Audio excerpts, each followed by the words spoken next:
ओम नमः शिवाय। श्री पुराण पुरुषोत्तमाय नमः। श्री गणेशाय नमः। श्री सरस्वती नमः। पिछले अध्याय में हमने जाना कि गंगा के तट पर एकत्र ऋषि मुनियों ने जब सूत जी से वार्तालाप की थी, तो उसी क्रम में अब सूत जी द्वारा शिव महापुराण का परिचय बतलाया गया है। आज हम शिव महापुराण के परिचय का श्रवण करेंगे। आज हम आरंभ कर रहे हैं शिव महापुराण का विध्वंसर संहिता के द्वितीय अध्याय का, जहाँ स्वयं सूत जी द्वारा शिव महापुराण का परिचय बतलाया गया है। शिव पुराण का परिचय।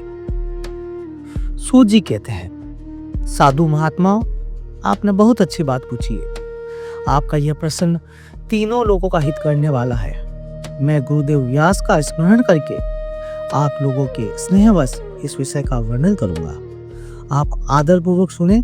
सबसे उत्तम जो शिव पुराण है वह वेदांत का सारस्व है तथा वक्ता और श्रोताओं का समस्त पाप राशियों से उद्धार करने वाला है। इतना ही नहीं, वह परलोक में परमार्थ वस्तु को देने वाला है। कली की कलमश राशि का विनाश करने वाला है। उसमें भगवान शिव के उत्तम यश का वर्णन है। ब्राह्मणों, धर्म, अर्थ, काम और मोक्ष, इन चारों पुरुषार्थ को देने वाला वह पुराण सदा ही अपने प्रभाव की दृष्टि से वृद्धि या विस्तार को प्राप्त हो रहा है। विप्रो, वह सर्वोत्तम शिव पुराण के अध्ययन मात्र से वे कलयुग के पाप सत्य जीव श्रेष्ठतम गति को प्राप्त हो जाएगी। कलयुग के महान उत्पात तभी तक जगत में निर्भय होकर विचरेंगे जब तक यहाँ शिव पुराण का उदय नहीं होगा। इसे वेद के तुल्य माना गया है। इस वेद कल्प पुराण का सबसे पहले भगवान शिव ने ही प्रणयन किया था।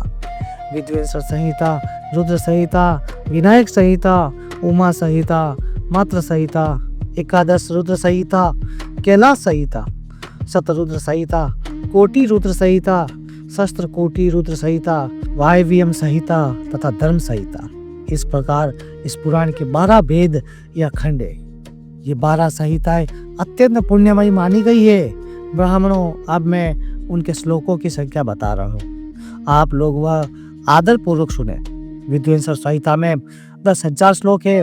रुद्र संहिता, विनायक संहिता, उमा संहिता और मात्र संहिता, इनमें से प्रत्येक में 8-8 हजार श्लोक है। ब्राह्मणों, एकादश रुद्र संहिता में 13,000, कैलाश संहिता में 6,000, शतरुद्र संहिता में 3,000, रुद्र कोटि संहिता में 9,000, शस्त्र कोटि रुद्र संहिता में 11,000, वायव्य संहिता में 4,000 तथा धर्म संहिता में 12,000 श्लोक है। इस प्रकार मूल शिव पुराण की श्लोक की संख्या 1 लाख है, परंतु व्यास जी ने उसे 24,000 श्लोक में संक्षिप्त कर दिया है। पुराणों की क्रम संख्या के विचार से इस शिव पुराण का स्थान चौथा है। इसमें 7 संहिताएं हैं। पूर्व काल में भगवान शिव ने श्लोक संख्या की दृष्टि से 100 करोड़ श्लोक का एक ही पुराण ग्रंथित किया था। सृष्टि आदि में निर्मित हुआ वह पुराण साहित्य अत्यंत विस्तृत था। फिर दापर आदि युगों में देवपायन आदि महर्षियों ने जब पुराण का 18 भागों में विभाजन कर दिया, उस समय संपूर्ण पुराणों का संक्षिप्त स्वरूप केवल 4 लाख श्लोक रह गया। उस समय उन्होंने शिव पुराण का 24,000 श्लोकों में प्रतिपादन किया। यही इसके श्लोकों की संख्या है। यह वेद तुल्य पुराण 7 संहिताओं में बटा हुआ है। इसकी पहली संहिता का नाम विध्वंसर संहिता है, दूसरी रुद्र संहिता समझनी चाहिए, तीसरी का नाम शतरुद्र संहिता, चौथी का कोटि रुद्र संहिता, 5वीं का उमा संहिता, 6ठी का कैलाश संहिता और 7वीं का नाम वायव्य संहिता है। इस प्रकार ये 7 संहिताएं मानी गई है।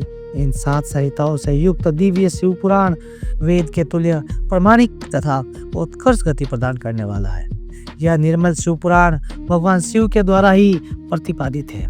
इसे शिव शिरोमणि भगवान व्यास ने संक्षेप से संकलित किया है। यह समस्त जीव समुदाय के लिए उपकारक त्रिविध तापों का नाश करने वाला है। तुलना रहित एवं सत्पुरुषों को कल्याण प्रदान करने वाला है। इसमें वेदांत, विज्ञानमय प्रदान तथा निष्कपट धर्म का प्रतिपादन किया गया है।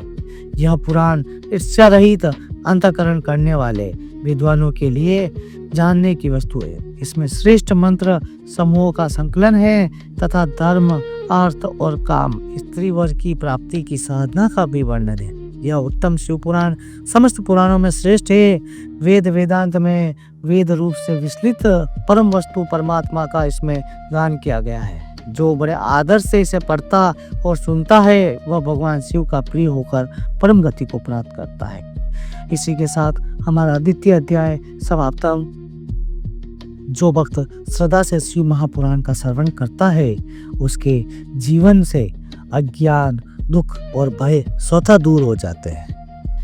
यदि यह कथा आपके हृदय तक पहुंची हो तो ये दूसरों तक अवश्य पहुंचाए, क्योंकि शिव कथा को बांटने से पुण्य मिलता है।